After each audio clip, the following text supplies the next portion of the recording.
Les entrepreneurs sont tous des menteurs et des ingrats. Tu dois arrêter de les écouter. Et dans cette vidéo, je vais te dire pourquoi.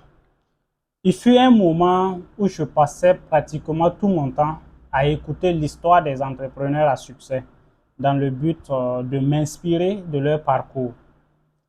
Mais à un moment donné, j'ai compris que la plupart d'entre eux ne disent jamais la vérité et ils ne sont jamais publiquement reconnaissants vis-à-vis des gens qui les ont tendu la main. Tu vas les entendre dire, moi je suis parti de rien pour arriver là où je suis. Au début, personne ne croyait en moi, personne ne m'a aidé, ma famille n'avait pas les moyens pour me soutenir financièrement. J'ai commencé mon business à 0 francs, nanani, nanana, c'est faux.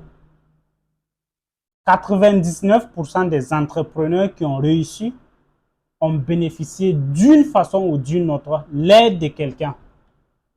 Restez avec moi. En 2023, j'écoutais l'histoire d'un entrepreneur qui a vraiment fait des merveilles dans le domaine de l'agriculture. Quand il a commencé à relater son histoire, il nous a fait comprendre qu'il est parti de rien. Ses parents n'avaient pas les moyens pour financer son premier projet agricole. Il s'est débrouillé tout seul, il a investi toutes ses économies. Mais au fur et à mesure qu'il nous partageait son expérience, il s'est avéré que son premier terrain, c'était un terrain de 1 hectare qu'il a eu auprès de son oncle. Et donc ça, ce n'est pas du soutien, quoi.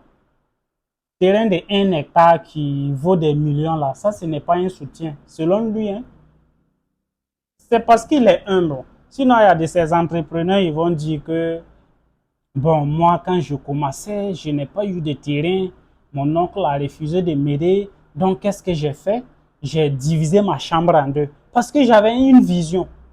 La première partie, c'était pour dormir. La deuxième partie, j'ai semé du maïs. Ils vont te dire ça. Un autre commerçant aussi, il a vraiment réussi dans le commerce. Il nous a raconté ça. C'était un meeting face à face avec lui. Il nous a dit qu'au début, il n'avait rien. Il partait prendre ses produits à crédit pour vendre. Donc, prendre à crédit là-haut, ça, c'est pas un soutien, hein. Quelqu'un qui ne veut pas te voir réussir là, est-ce qu'il va te donner des produits à crédit pour vendre?